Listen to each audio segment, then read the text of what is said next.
अस्सलाम वालेकुम नाजरीन ग्रामी, मैं सन्यासी हकीम सैयद अहमद चौहान। आज मैं आपको पथरी का नुस्खा बता रहा हूँ। जिन मेरे बहन भाइयों को मसाने में, गुर्दे में पथरी है, या ऐसे छोटे बच्चों को या बड़ों को गुर्दे में दर्द होना शुरू हो जाता है, उसके लिए बेहतरीन दवाई है। आप एक मरतबा टेस्ट कराएं कि पथरी कितनी मिलीग्राम की है, तो फिर आपने इस दवाई को उस तरीके से 15 दिन, महीना इस्तेमाल करना है। इंशाअल्लाहुल अज़ीज़ मेरे भाई, पथरी रेज़ा रेज़ा होकर निकलेगी। ये मेरा आज़मूदा हमारे दवाखाने का ये नुस्खा है, हमारे बुज़ुर्गों का दिया हुआ है। तो आपने करना कुछ यूँ है। तो नुस्खे के अज्जा कुछ यूँ हैं। फटकड़ी लेनी है आपने 50 ग्राम, नशादर ठिकरी लेना है आपने 50 ग्राम, कलमी शोरा 1 नंबर लेना है आपने 50 ग्राम। इनको हम वज़न पाउडर सफ़ूफ बनाकर इसको तवे के ऊपर या लोहे की कढ़ाई में डालकर नीचे आग जला दें।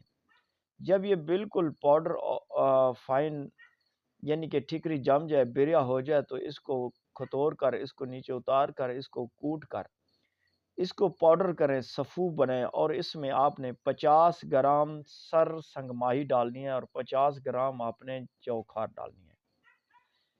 जौखार भी असली होनी चाहिए और कलमी शोरा भी। इन चीज़ों का ख्याल रखना है आपने। चीज़ें बिल्कुल असली होनी चाहिए। पंसार से दो चार आने ज़्यादा देकर असली चीज़ें ले लें। जब भी फाइन पाउडर हो जाए तो आपने इसके खाने का तरीका ये है कि 1000 mg के कैप्सूल भरने हैं। एक सुबह एक शाम को लस्सी के साथ इस्तेमाल करना है।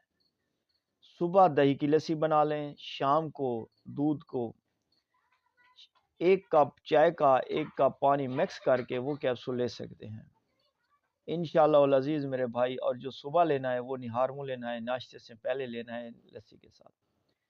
ये चंद दिन इस्तेमाल करने से पथरी रेज़ा रेज़ा होकर निकलेगी। एक बात का ख्याल रखना, इस नुस्खे से बढ़कर कोई ऐसा नुस्खा नहीं है जो गुर्दे और मसाने की पथरी को रेज़ा रेज़ा कर कर निकाले। और गुर्दे को जो लोग वाश कराने की नौबत आ जाती है, तो ये गुर्दे या पीप हो जाती है, ये उसको भी बहुत बड़ा फ़ायदा देता है।